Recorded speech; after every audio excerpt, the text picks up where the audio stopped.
अक्सर हमारे पास मरीज़ या पेशेंट आते हैं जिन्होंने कोई एक्सरे किया है, जैसे छाती में, चेस्ट में कोई गांठ दिखाई दे रही है, या फिर मैमोग्राम किया है, ब्रेस्ट का एक्सरे किया है जिसमें कोई गांठ दिखाई दे रही है, और वो उस गांठ को लेकर चिंतित हैं जिसके लिए वो हमारे पास आए हैं।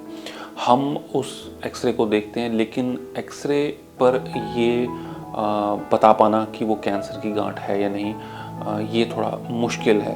हमें उसके लिए कुछ एडवांस टेस्ट करने पड़ते हैं, ज़्यादा सोफिस्टिकेटेड टेस्ट करने पड़ते हैं, जैसे सीटी स्कैन, कंट्रास्ट एनहांस्ड सीटी, एमआरआई, मैग्नेटिक रेजोनेंस इमेजिंग, या फिर होल बॉडी एफडीजी पेट CT scan.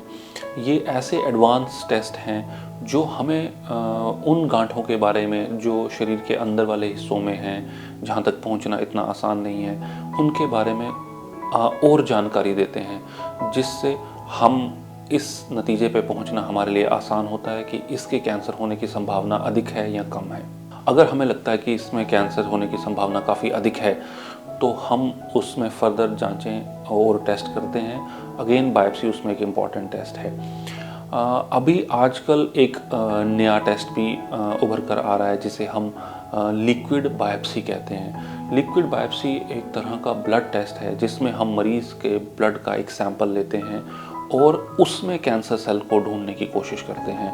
Cancer cells, circulating tumour cells, या फिर सर्कुलेटिंग सेल फ्री डीएनए जिसको बोला जाता है। सेल का जो डीएनए है, कैंसर सेल्स का डीएनए, उसकी हम जांच करने की कोशिश करते हैं और ये समझने की कोशिश करते हैं कि उसमें कैंसर है या नहीं, और उसमें किस प्रकार के विकार जैसे कि म्यूटेशंस वो उसमें हैं या नहीं। कुछ ऐसे भी टेस्ट हैं, ब्लड के टेस्ट, जिनको हमें ट्यूमर मार्कर कहा जाता है, जैसे कि CA-125, CEA, CA-19.9। ये ऐसे प्रोटीन्स हैं जो अक्सर कैंसर जो है वो शेड करता है ब्लड में, और हम ब्लड में उनकी मात्रा को, खून में उनकी मात्रा को जांच कर ये पता लगा सकते हैं कि किसी टाइप का कैंसर होने की संभावना अधिक है या कम है।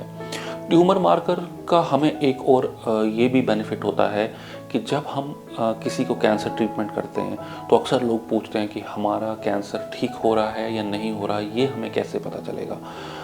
इसमें जो भी हमारे पास जो भी चीज़ें हैं जिनसे हमें ये पता लगता है कि कैंसर में फ़ायदा, सुधार हो रहा है या नहीं, उसमें एक ट्यूमर मार्कर भी है।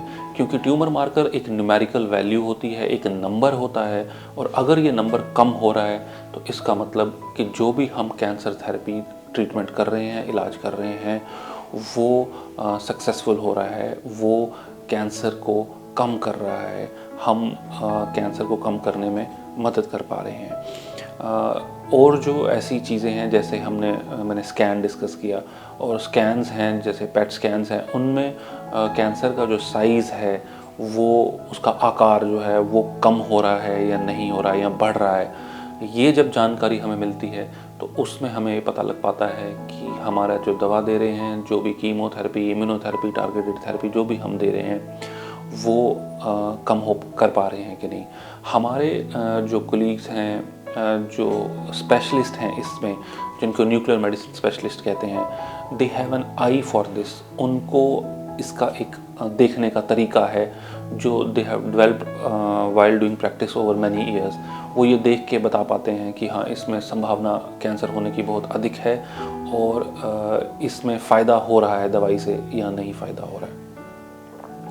तो ये मैंने अक्सर आपसे डिस्कस किया, जो जांचें हम करते हैं ये पता लगाने में कि हमें कैंसर है या नहीं है। कुछ और भी ऐसी जांचें हैं जो अभी नई आ रही हैं, कुछ डेवलप हो रही हैं, और कुछ पर्टिकुलर कैंसर्स में, कुछ खास तरह के कैंसर में कुछ हम स्पेसिफिक टेस्ट और हैं जो हम कर सकते हैं। जैसे लिवर कैंसर में हम ट्रिपल फेस सीटी करते हैं, ब्रेन कैंसर्स में हम MR स्पेक्ट्रोस्कोपी, और बहुत कुछ अलग तरह के टेस्ट हैं जो ये हम करके कैंसर होने की संभावना का पता लगा सकते हैं। हम अपने डॉक्टर से ये डिस्कस कर सकते हैं कि हमारे केस में क्या बेस्ट टेस्ट है या क्या बेस्ट मोडेलिटी है जो हमें करनी चाहिए। डायग्नोसिस के लिए हो सकता है डिफरेंट हो, मॉनिटरिंग के लिए, ये देखने के लिए कि कैंसर ठीक हो रहा है कि नहीं, उसके लिए हो सकता है कि हमें अलग तरह का टेस्ट या स्कैन करना पड़े। धन्यवाद।